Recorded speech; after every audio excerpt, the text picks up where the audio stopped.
Hello everyone, the promised video has arrived, and boy do I have good news.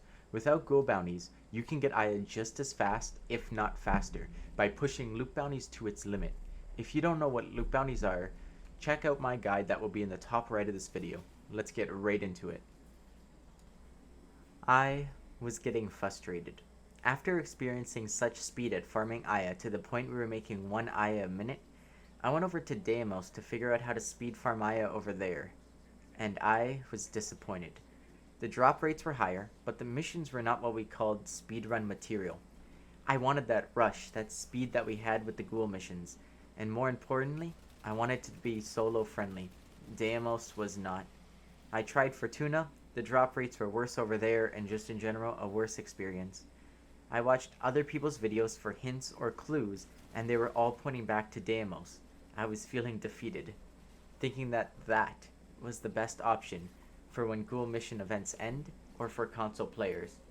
Bounties on Deimos are harder, they are longer, and they're just more chaotic in general. I wanted that to be my last option.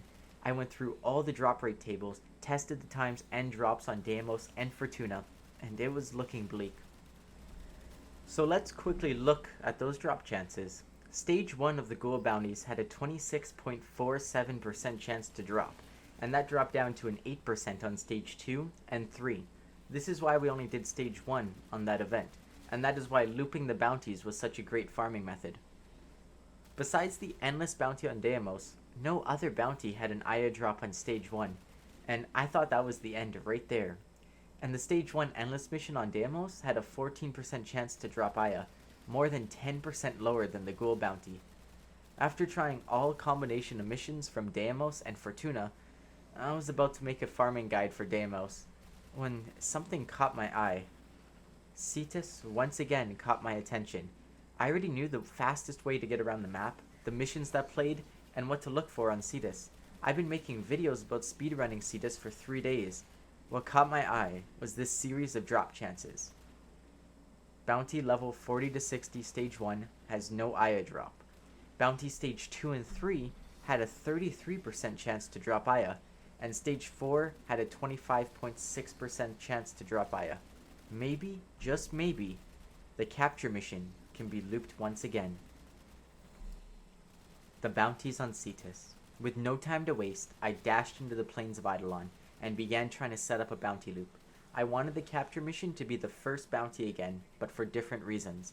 The faster we can get through stage 1 without an Aya drop, the faster we can play stage 2 and 3 for that 33%. What followed shocked me. In this bounty stage, there are 3 fast missions that commonly appear: capture the target, free the prisoner, and assassinate the target. Since we are playing on a higher level in the assassinate mission, instead of having to kill 20 enemies, you only have to kill 15. All 3 can be done in about a minute. I was able to get insanely quick loops with very minimal work, to the point that it became faster than the Ghoul missions. Without having to restart the bounty after the capture the target stage, that mission was completed in 30 seconds, and we were on to the next stage with a higher drop chance than the Ghoul missions. I got those 3 missions in a row very quickly 2 different times. The byproducts you get from this bounty aren't just 300 endo.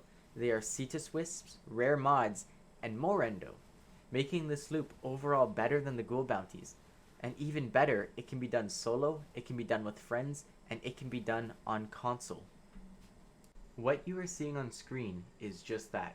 This is the first time I got this loop. I was still in testing mode, and I was caught off guard using Titania instead of Wisp, and I didn't have any sustainability because I wasn't expecting it.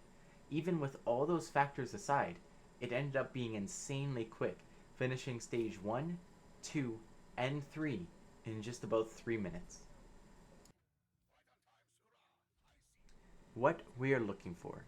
In this bounty setup, we want the first stage of our loop bounty to be either capture the target, assassinate the target, or free the prisoner, as they can be done extremely quickly.